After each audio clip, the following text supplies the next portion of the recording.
Here's some tips for navigating family court. So I remember the very first time I went into family court and I didn't know what to expect. Nobody really tells you anything. I just knew that it was going to be one of the worst days of my life, and I was right, but not entirely for the reasons that I thought, going in. I remember going into court thinking the truth is on my side. I have all the facts. It'll be, no problem. But going in, it was a completely different story. Nobody prepares you for family court, not emotionally, not practically. So this video I've put together 10 things I genuinely wish someone had told me before I went through it. And I've added to this list over the years from the thousands of conversations I've had with men all over the world going through the same thing. This is a UK-based list, but from everyone I've spoken to across the globe, pretty much applies identically wherever you are. So let's get to it. Tip 1, dress properly. Dress like you are respecting the process, because the judge is forming an impression of you before you've even said one word. Now, I learned this one the very hard way. It was the middle of summer for my first hearing. It was roasting hot, and I turned up in a nice polo shirt, comfortable, sensible for the weather, or so I thought. But given my size, that decision worked against me completely. I wasn't just a man in a polo shirt. I was a big tattooed man in a polo shirt standing there accused of domestic abuse, and I could feel exactly how that read in the room. I was looked at from the start as if there is no way this guy can be the victim. He's definitely the perpetrator. Look at him. Look at how he looks. So since that day, every single court appearance, shirt, blazer, smart trousers, proper shoes. It costs you nothing, and it matters more than you'd ever actually think walking in. Tip 2, stay calm and be respectful. Now this is hard, especially when the other side is trying to provoke you or saying things about you that aren't true right there in the room with you. Stay calm anyway. Your Honor, please and thank you. Let them be the one who loses their temper. Let them be the one who's disrespectful. Composure is one of the only things in that room that you can fully control, and it's noticed far more than people realize. Tip 3, prepare properly. Read everything. Your own submissions, theirs, all of it. Highlight what matters. Bring a notepad with you, and during the hearing actually use it, writing down notes of points you want to make or things they've said that aren't true and need to be corrected. Have it there so that you don't forget it when you need it. Pack your bags the night before.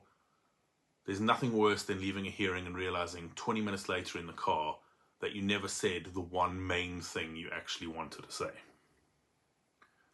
Tip 4, don't waste money on every hearing. Now, this is my opinion. It is not legal advice.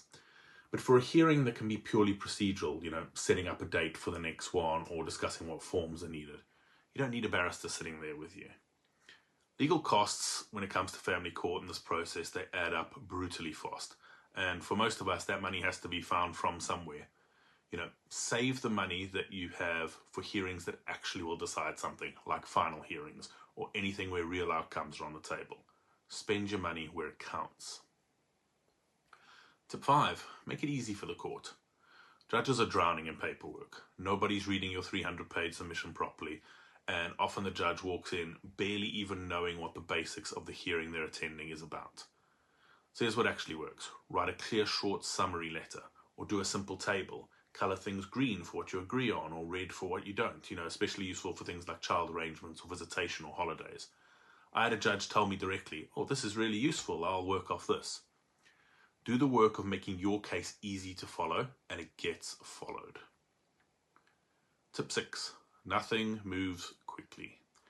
Whatever feels urgent to you will not move at an urgent pace through the system. You expect follow-up hearings to be set for like the next week, but it'll actually be months away, sometimes even maybe the following year. So if you're busy watching this video because you've got a hearing coming up and you're hoping that this will end quickly, I completely understand exactly why you're hoping that. But pace yourself for the reality of a very long process, because expecting speed just makes it more frustrating, and it is already a very frustrating, exhausting process. Tip 7, ask for screens. You can request a physical screen between you and the other party in the courtroom. It removes eye contact, stops any attempt to provoke a reaction, and it just lets you focus on the judge, your own case, and what you're doing. So you can send an email requesting this ahead of time. You can do it directly to the court or through your own solicitor, or literally you can ask at the front desk on the day. This goes for separate waiting rooms as well. Tip 8. Facts alone will not guarantee an outcome. Now this one's uncomfortable because it's true from what I've lived myself and what thousands of men have told me. Court isn't purely about evidence. It's about how the hearing unfolds, what the judge weighs on the day, and sometimes, painfully, about who they believe more. I went into a hearing once with solid evidence, properly prepared, everything lined up. The other side came in with no evidence, just a story, and that story was believed. Now I remember sitting there going through the packs thinking, no one's going to take this seriously. There's no evidence. It's clearly just a made up story. There's not one bit of evidence on it. But they took it seriously and they believed it. And I'm sharing this not to make you feel hopeless going in, but so that you walk in with realistic eyes. Prepare like it matters, because it really does. Just don't assume the outcome is decided purely because you know you're right and you have the facts and evidence. Tip 9. Look after yourself. Court is genuinely draining, mentally, emotionally, in ways nobody warns you about. Take the day off work, and if you can, honestly, consider taking the next day as well. Have something planned for after court, whether it's just a nice long walk, going to the gym, anything that isn't just you going home and sitting alone with everything that just happened.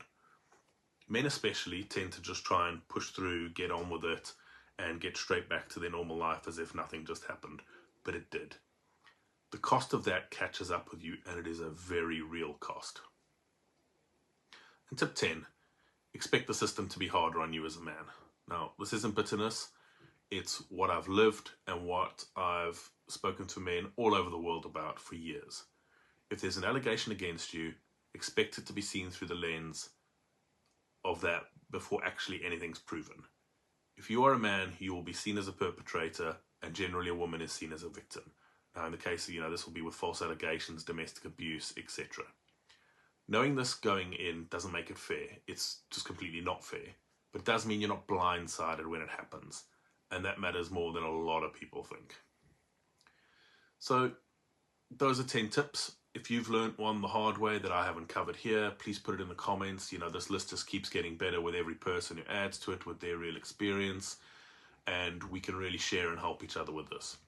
If any of this is useful, I've written books that go deeper into exactly these topics. So Nothing But the Truth on False Allegations, and The Forgotten Fathers on Parental Alienation, and Indifference of Good Men, which covers navigating family court. So the links will be below in the description.